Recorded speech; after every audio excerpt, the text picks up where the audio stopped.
Che, loco, ¿cómo andás? Mirá, me pediste que te haga un resumen de este libro, Tótem y Tabú de Freud.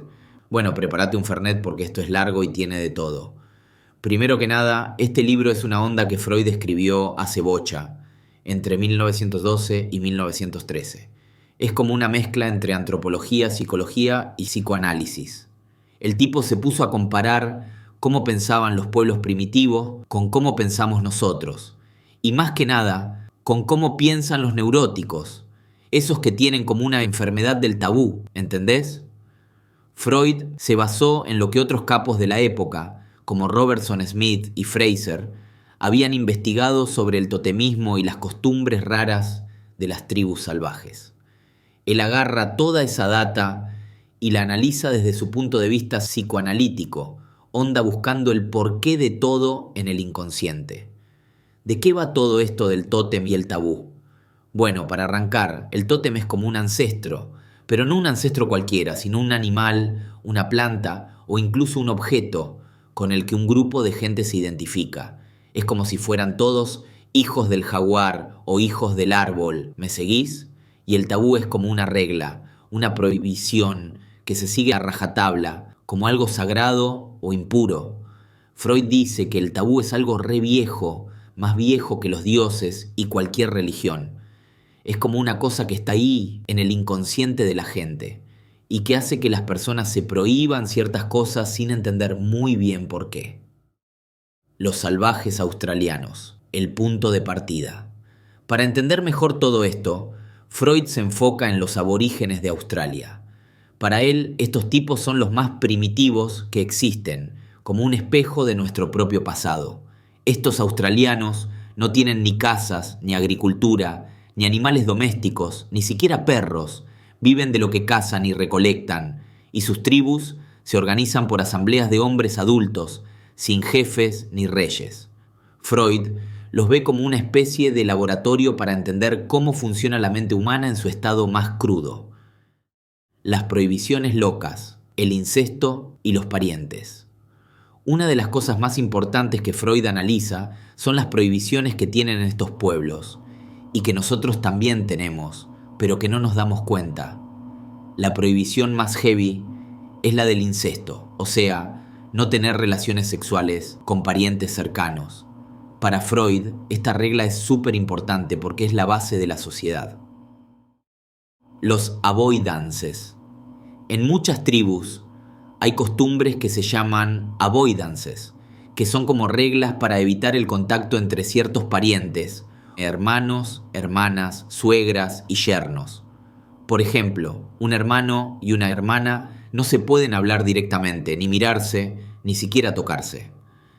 En algunos lugares hasta los primos tienen estas prohibiciones, y la relación entre yerno y suegra, ni te cuento, se tienen que evitar a toda costa, como si fueran enemigos. ¿Por qué todo este quilombo? Para Freud, estas prohibiciones no son solo por buena onda, sino porque en el inconsciente hay un deseo muy fuerte de tener relaciones sexuales con esos parientes, y las reglas son como una barrera para evitar que esos deseos se hagan realidad.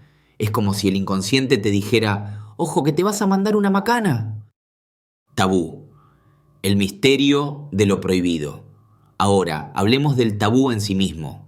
Según Freud, el tabú es como un poder misterioso que hace que ciertas cosas sean sagradas o impuras, y que violarlas trae consecuencias terribles. Es como si algo te dijera, no toques eso, que te va a pasar algo malo. Tipos de tabú. Hay tabúes directos, que son como una fuerza mágica que tienen algunas personas o cosas, y tabúes indirectos, que son como prohibiciones que vienen de jefes, sacerdotes o alguien con poder. ¿Qué pasa si rompes el tabú? Lo más loco es que, si alguien rompe un tabú, aunque sea sin querer, se siente culpable y piensa que se va a morir, y a veces hasta se muere de verdad. Es como si el miedo a la consecuencia fuera tan fuerte que la persona se enferma o se deja morir. Los tabúes pueden ser sobre comidas, acciones o personas, y algunos parecen lógicos, como las abstenciones y privaciones, pero otros son sobre boludeces. El inconsciente al rescate, la neurosis obsesiva. Freud dice que, si entendemos cómo funciona la neurosis obsesiva, podemos entender mejor el tabú. Para él, los neuróticos obsesivos son como salvajes civilizados que se ponen sus propias prohibiciones y las siguen a rajatabla. ¿Por qué? Porque en el inconsciente de los neuróticos obsesivos hay un deseo muy fuerte de hacer lo que está prohibido, pero al mismo tiempo un miedo terrible a las consecuencias. Es una lucha constante entre el deseo y el miedo, lo mismo que con el tabú. La historia del tabú. Freud dice que los tabúes son como prohibiciones muy antiguas que vinieron de afuera, pero que la gente las interiorizó y ahora las sigue de manera inconsciente. Es como si una voz de la prehistoria te estuviera diciendo: no hagas eso. Ambivalencia. Lo más importante es que, según Freud, el tabú se basa en la ambivalencia de sentimientos. Amamos y odiamos al mismo tiempo a las personas o cosas que están prohibidas. Es como si en el inconsciente quisiéramos romper el tabú, pero al mismo tiempo nos da mucho miedo hacerlo. Tabú en la vida cotidiana. Enemigos, jefes y muertos. Freud no se queda solo con los ejemplos de tribus lejanas, sino que analiza cómo el tabú se manifiesta en la vida cotidiana de cualquier persona. Enemigos. Los salvajes tienen un montón de reglas sobre cómo tratar a sus enemigos muertos. En lugar de solo festejarlos, los lloran, les piden perdón y hasta les ofrecen sacrificios.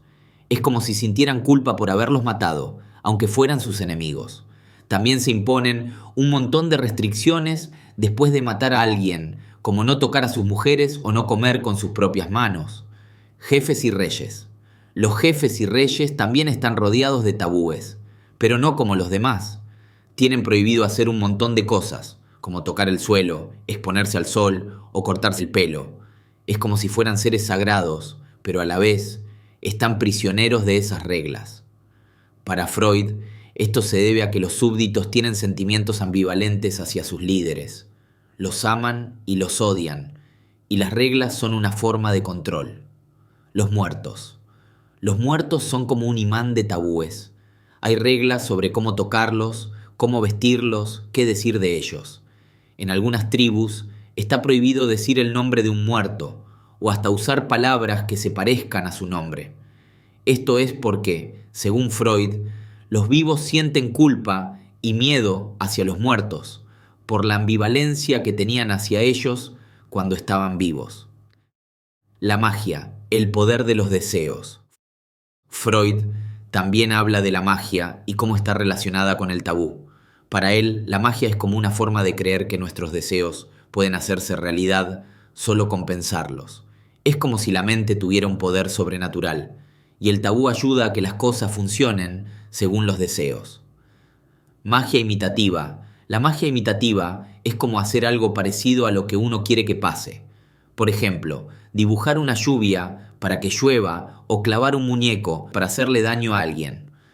Magia contagiosa. La magia contagiosa es como usar algo que estuvo en contacto con la persona o cosa que queremos afectar. Por ejemplo, engrasar el arma que le hirió a alguien para curar la herida. Omnipotencia de las ideas. Freud dice que los primitivos, como los neuróticos obsesivos, creen en la omnipotencia de las ideas. O sea, que solo pensar algo hace que pase. Es como si la mente fuera más poderosa que la realidad. El retorno al totemismo. El complejo de Edipo. Y acá viene la parte más fuerte. El totemismo tiene sus raíces en el complejo de Edipo. ¿Qué es eso? Es como el deseo inconsciente que tienen los chicos de tener algo con su mamá y la competencia con su papá. El animal tótem como el padre. Según Freud, el animal tótem es como una representación del padre. Los chicos admiran y odian a sus padres, y los animales son como un sustituto. El parricidio. Freud plantea una hipótesis super heavy. En la prehistoria, los hijos se juntaron para matar al padre y comérselo, en un ritual totémico. Esta fue la primera comida totémica, un acto de rebeldía que generó sentimientos de culpa y arrepentimiento, que dieron origen a las reglas del tótem y el tabú. La religión. Con el tiempo, la figura del padre asesinado se transformó en la figura de un dios, al que se le hacen sacrificios y se le rinde culto. Para Freud, la religión es como una forma de repetir y tratar de resolver el trauma del parricidio. La conciencia, el tabú interiorizado. Para Freud, el tabú es como el origen de nuestra conciencia moral. La conciencia es como un tabú que nos impone nuestro propio inconsciente, y el remordimiento es como el castigo por romperlo. Es como si tuviéramos un policía interno que nos dice qué está bien y qué está mal, pero que se basa en miedos y deseos inconscientes. El animismo, la visión del mundo de los primitivos. Y para cerrar, Freud habla del animismo, que es como la visión del mundo que tenían los primitivos. Para ellos, todo en el mundo tiene un espíritu, una conciencia propia, no solo los animales y las plantas, sino también las rocas y los ríos. El animismo, según Freud, es como una proyección de la mente humana sobre la naturaleza. Es como si los primitivos vieran el mundo como un reflejo de sus propios pensamientos y sentimientos. Conclusiones finales. Freud termina el libro diciendo que todo esto es como un gran mambo, una mezcla de deseos inconscientes, miedos, prohibiciones y reglas sociales que han ido evolucionando a lo largo de la historia. El tótem, el tabú, la magia, el animismo, todo está relacionado entre sí y todo tiene su origen en el complejo de Edipo y en el parricidio original. Para Freud es importante entender todo esto para entendernos mejor a nosotros mismos y a nuestra cultura. Es como si las costumbres de los pueblos primitivos, las fobias de los niños y las obsesiones de los neuróticos fueran espejos de nuestro propio inconsciente. Bueno, loco, espero que este resumen te haya servido. Es un libro heavy, con muchas ideas y conceptos, pero Freud te da mucho para pensar. Así que si te interesa el tema, te recomiendo que le pegues una leída al libro original. Y ahora, para entrar en una conversación más detallada, te dejo con nuestra inmersión profunda. Adelante, maestros. Bienvenidos a un nuevo Deep Dive. Hoy nos vamos a sumergir en Tótem y Tabú, de Sigmund Freud. Ah, sí. Una obra que, causó y sigue causando controversia. Mucha controversia. Prepárense porque vamos a explorar ideas intrigantes y quizás hasta incómodas Puede ser. sobre el comportamiento humano. Lo fascinante de Freud es que nos lleva de viaje a las raíces de la sociedad y la moralidad humana, pero lo hace trazando paralelos entre la psicología de las culturas primitivas y la de sus pacientes neuróticos. Exacto. ¿Y qué paralelos tan provocadores? Se interesó especialmente por los aborígenes australianos, Sí. por su sistema de tótems y tabúes. Algo que a simple vista parece estar a 1 millón de kilómetros de nuestras vidas modernas. Totalmente. Pero quédense con nosotros porque les aseguro que encontrarán ecos de estas ideas en nuestro propio mundo. ¿Qué te parece si empezamos por el totemismo? Claro, el totemismo es un sistema donde los clanes o grupos de personas se identifican con un animal o un fenómeno natural específico. Este tótem se considera sagrado ancestral y profundamente conectado a la identidad del clan. No es solo un símbolo, sino algo que se vive y se siente. Es como si cada clan llevara la esencia de su tótem en la sangre, ¿no? Me imagino que esto debe generar una sensación de pertenencia increíblemente fuerte. Precisamente, hay 2 prohibiciones fundamentales asociadas al totemismo. La primera es que no se puede dañar al animal totémico. Claro. Sería como dañar a un miembro de tu propia familia. Tiene sentido. Si tu identidad está tan ligada a ese animal, hacerle daño sería como dañarte a ti mismo. ¿Y cuál es la segunda prohibición? La segunda es la prohibición de las relaciones sexuales dentro del mismo grupo totémico, lo que se conoce como exogamia, casarse fuera del propio clan. Es interesante porque si lo piensas, esta regla obliga a los clanes a interactuar entre sí, a crear alianzas a través del matrimonio.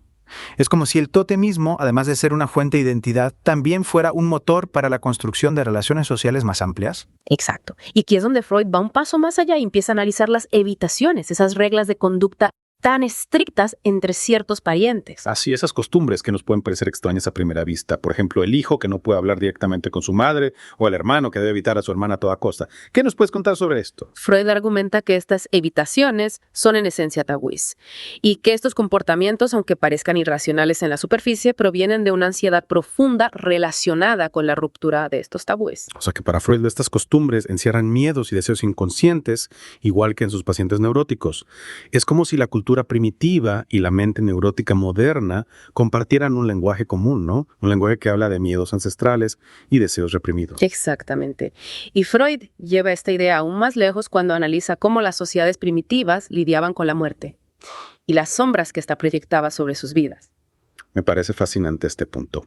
¿Te refieres a esos rituales elaborados para apaciguar a los espíritus? De los muertos o la prohibición de pronunciar el nombre de un difunto. Exacto, costumbres que a ojos modernos pueden parecernos extrañas o incluso supersticiosas. Sí.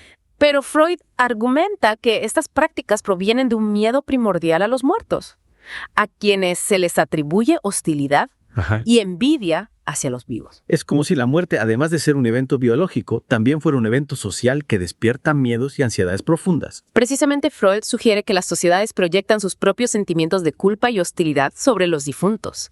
Es una forma de lidiar con las emociones complejas que la muerte trae consigo. Y si lo pensamos bien, no hacemos algo similar en nuestras sociedades modernas.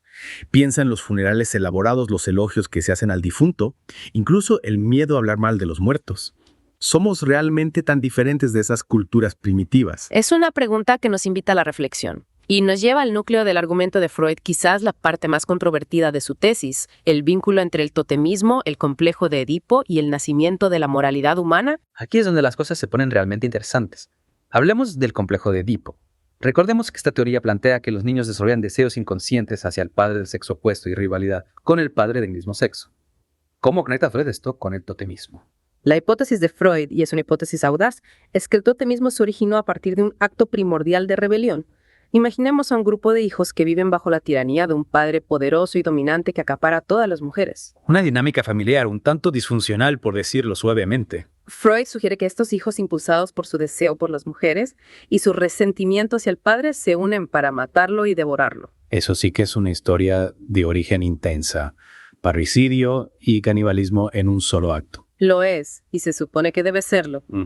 Freud argumenta que este acto, si bien libera a los hijos del dominio del padre, también desencadena inmensos sentimientos de culpa y remordimiento. Matan al padre, obtienen a las mujeres, pero luego se ven atormentados por la culpa.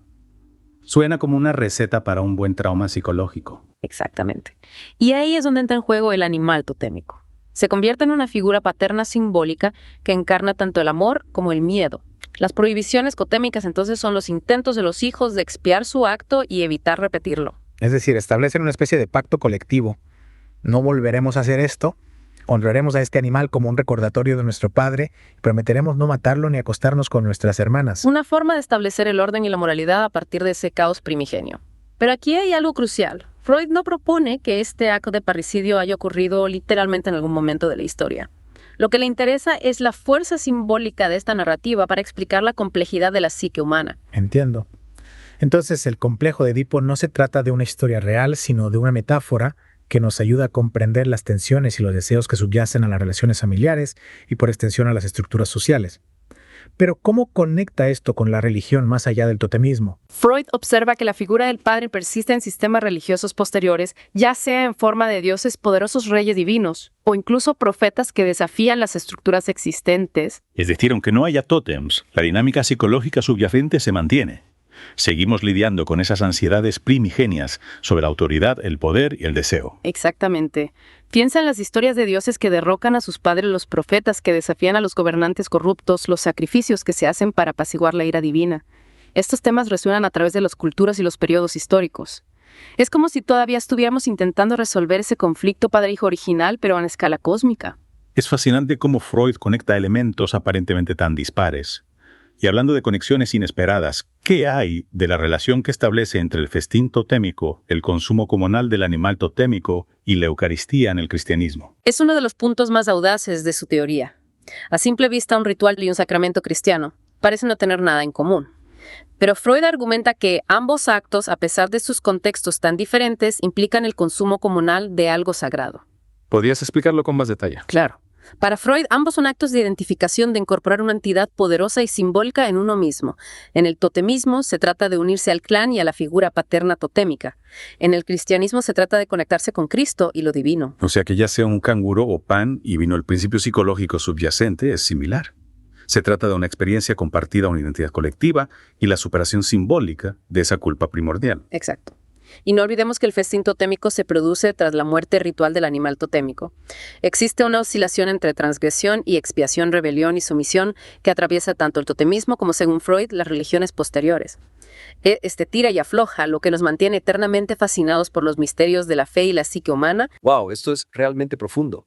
Creo que hemos dado a nuestros oyentes mucho en qué pensar en esta inmersión en Tótem y Tabú. Sin duda, hemos explorado ideas complejas y desafiantes sobre los orígenes de la sociedad, la moralidad y la religión. Hemos viajado desde los ancestros canguros y los extraños rituales de evitación hasta el parricidio, el canibalismo y el nacimiento de la culpa y la moralidad. Ha sido un viaje salvaje. Y Freud, por supuesto, no se anda con rodeos a la hora de explorar las implicaciones de su teoría. Sugiere que estas ansiedades y deseos primigenios siguen moldeando nuestras estructuras sociales y sistemas de creencias incluso en la actualidad. Así es, Freud argumenta que la capa de la civilización es delgada y que bajo la superficie seguimos lidiando con los mismos conflictos fundamentales. Y la religión con sus figuras paternas, la culpa y los rituales de expiación es un excelente ejemplo de esto. Es una idea poderosa, aunque un poco perturbadora. Estás diciendo que cada vez que vamos a la iglesia, encendemos una vela o rezamos a un poder superior, en realidad, estamos representando ese drama primigenio de rebelión y reconciliación con la figura paterna. En cierto modo, sí. Las teorías de Freud, aunque controvertidas, nos desafían a considerar las profundas fuerzas psicológicas que podrían subyacer a comportamientos e instituciones aparentemente racionales. Somos tan diferentes de esas tribus primitivas que tanto fascinaban a Freud. ¿Acaso nuestras formas de expresar esas mismas ansiedades primigenias son simplemente más sofisticadas? Es una pregunta que nos invita a reflexionar sobre nuestras propias vidas y nuestra cultura. ¿Qué aspectos de nuestra sociedad podrían tener sus raíces en esas ansiedades y deseos primigenios que Freud vio en juego en el totemismo y el tabú? Piensa en nuestra fascinación por los líderes poderosos, nuestra necesidad de leyes y orden social, incluso nuestra tendencia a crear héroes y villanos en nuestras historias. Podrían ser estas expresiones sofisticadas de esos mismos impulsos primigenios. Freud nos abre un mundo de posibilidades, ¿no? Nos invita a mirar más allá de lo evidente y a cuestionar las bases mismas de nuestra civilización. Exacto. Su obra, estemos o no de acuerdo con ella, nos obliga a confrontar los aspectos más oscuros e irracionales de la naturaleza humana. Nos sugiere que la psique humana es un paisaje complejo y a menudo contradictorio, moldeado por fuerzas que tal vez no comprendamos del todo. Bueno, creo que hemos dado a nuestros oyentes mucho en qué pensar hoy. Hemos realizado una profunda inmersión en las turbias aguas de Tótem y Tabú, explorando las provocativas ideas de Freud sobre los orígenes de la sociedad humana, la moralidad y la religión. Sin duda.